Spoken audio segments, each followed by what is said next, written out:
1963 সালে একটা বিল ওঠে, ওয়েস্ট বেঙ্গল অ্যাসেম্বলি, হোমিওপ্যাথি একটা বিল। 63 সালে ওঠার পরে দেখা গেল যে হোমিওপ্যাথির এক্সিস্টিং জিরো।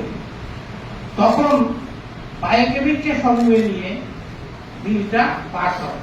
তখন ডেফিনেশনে বলা হয় homeopathy means homeopathy system of medicine founded by Hahnemann, মানে হোমিওপ্যাথির জন্ম দিয়েছে Hahnemann. Biochemic means biochemic system of medicine founded by Schussler, বায়োকেমিকের জন্ম দিয়েছে সুসলার, অ্যাকর্ডিংলি কনস্ট্রাক্টেড হোমিওপ্যাথি। আমরা যদি তর্কের খাতিরে আছি, কোন কিছুর নামকে নাউন বলে, হোমিওপ্যাথি হচ্ছে নাউন। হোমিওপ্যাথির অ্যাডজেক্টিভ হচ্ছে যার দোষগুণ প্রকাশ করে, সেটা হচ্ছে অ্যাডজেক্টিভ। হোমিওপ্যাথি অ্যাডজেক্টিভ হচ্ছে হোমিওপ্যাথি। বায়োকেমিকের অ্যাডজেক্টিভ হচ্ছে বায়োকেমিক, বায়োকেমিস্ট্রির অ্যাডজেক্টিভ বায়োকেমিক।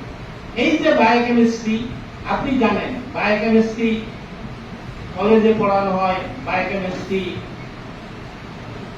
ইউনিভার্সিটিতে পড়ানো হয়, টেক্সটবুক পড়ানো হয়, বায়োকেমিস্ট্রি ডিগ্রি ডিপ্লোমা। হোমিওপ্যাথি কিন্তু এমন নেই, কিন্তু সে কথা বিতর্কে আমি যেতে চাই না।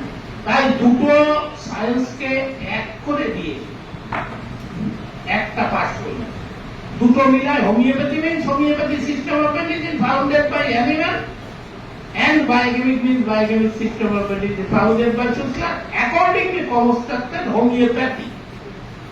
আমি যদি বলি আমি তরুণ বাগচি, আমার বাবা উপেন্দ্রনাথ বাগচি, আপনি